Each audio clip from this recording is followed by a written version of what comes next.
They're all lying and disingenuous and dishonest people. We're at a moment in which we have a federal government that has not only trampled on our Constitution, but it has declared war on American cities, and particularly Chicago. We're purchasing more buildings in Chicago to operate out of. We're going to not back off. In fact, we're doubling down. If we have to do it the hard way in Portland and Chicago, we will. All right, so Chicago Mayor Brandon Johnson speaking out against the Trump administration's decision to deploy troops to the nation's third largest city, while just moments ago, Homeland Security Secretary Kristi Noem saying the administration is only going to double down on that resistance. Hundreds of protesters hitting the streets around Chicago yesterday, marching against ICE operations. The march relatively peaceful in spite of this bitter back and forth between city and state officials and the Trump administration. Today, federal judges will hear several lawsuits filed against the administration over those deployments in both Chicago and Portland. So senior correspondent Laura Ingle is tracking all of this, is live in New York. So Laura, this back and forth is really rapidly escalating.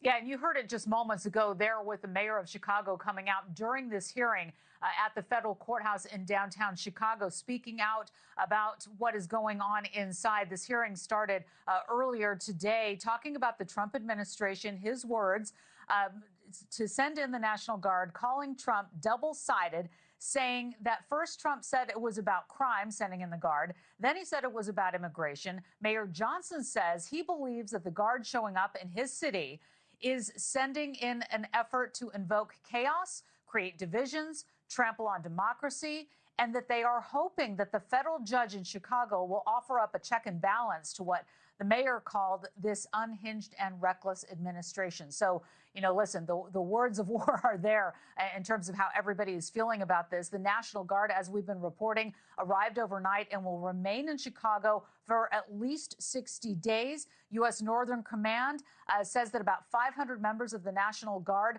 200 from Texas, and some of who you can see, we might have a picture to show you, that we're seen boarding a military aircraft with riot gear. So some very dramatic visuals involved here. There you see it there, that tweet from Greg Abbott. 300 also coming in from Illinois. They've all been activated under Title 10 status, which means they're under federal control. And according to Northern Command, they're there to protect ICE officers as well as federal employees and government property after days and days of these protests we've been watching outside of immigration facilities. And of course, the timing is significant, as we've just noted, because we've got these two major court hearings happening today that will determine whether these federal deployments in Chicago and Portland can legally continue. So as we continue to watch this, you know, the troops are under the direct command of Northern Command's top general, not Governor J.B. Pritzker, and that has sparked, in part, this legal and political firestorm. Nichole. All right, so Laura, what all is at stake here legally?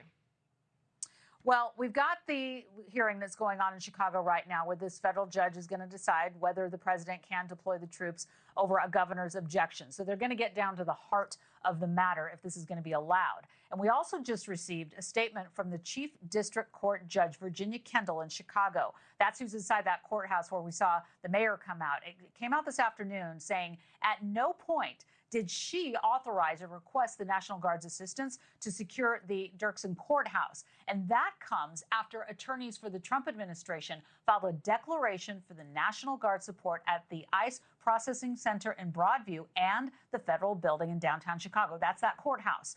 Then we've got out west, the Ninth Circuit Court of Appeals hearing arguments from Oregon and California challenging similar deployments. And New York Attorney General Letitia James, joined by more than 20 states, filed a brief supporting all those challenges, calling the president's actions unconstitutional and dangerous. So we continue to monitor what's going on in all of these courthouses, while we also watch the protests that are continuing in both cities, with demonstrators calling the federal presence a militarization of city streets. Nichole, so we've got our eyes on all these courthouses for you today. All right, Laura Ingle live for us there in New York. Thank you. Thank you for watching. Subscribe below and download our NewsNation app right now on your phone, and you will get fact-based, unbiased news for all Americans.